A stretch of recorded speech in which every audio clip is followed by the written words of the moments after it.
ඒ හරියනේ. ගෙවල් තියෙන එක ගියක් තිබ්බතන්ට අර ඉන්නේ. ඔව්. ඒක පොඩ්ඩක් කොහක් විතර තිබ්බනේ. එක ගියක්. ඔව්. ට්‍රීවිල් එකේ අයියා එක විතර තිබ්බ එතන. ආවා. එතන එක ගියක් තිබ්බා. ඊට ටිකක් එක ගියක් තිබ්බා. අර සර්පන්ටයින් ගහට ඉස්සරහම. මේක මෙවන්න ඕන. තව අනිත් ගිය තිබ්බ එහා පැත්තට අර පොස් ගහට යාවේ. ගෙවල් තුනයි. ගෙවල් තුනක්. එක ලීයක්වත් නැහැ. වහලක තිබ්බ ලීයක්වත් සීට් එකක් තහඩු කරලා. මොනෝ ගන්නේ නැහැ නේ. ඔව්. අද මේක මරණ හෙව්ව කියන එකම ලොකු දෙයක් නේ.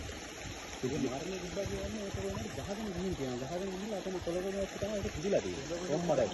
ඒතකොට මේ ගෙවල් වල මිනිස්සු ඉඳලම නැහැ. එයාලට ටයිම් වෙන්න කියලා තියෙනවා. එයා ලයින් වෙලා නැහැ. ඒ සෙට් එක දැන් නෑරනේ අනිත් අනිත් කට්ටිය පන්සල ඉඳලා තියෙන්නේ. මේ පන්සලේ ওই පන්සල. ඉහරගේ. ඕකට තමයි වහින කාලේ යන්නේ. මේ ඒරියා එකේ මිනිස්සු. අපි ඉන්න කාලෙත් ওই පන්සල තමයි දුවගෙන යන්නේ. ඒකට අයින් වෙලා තියෙන මෙතන ආය කලින් පොඩ හරි ඇවිල්ලා දැනගෙන මේක අවදානම් කළා තේකියමද කියන්නේ. නායනවා කියලා.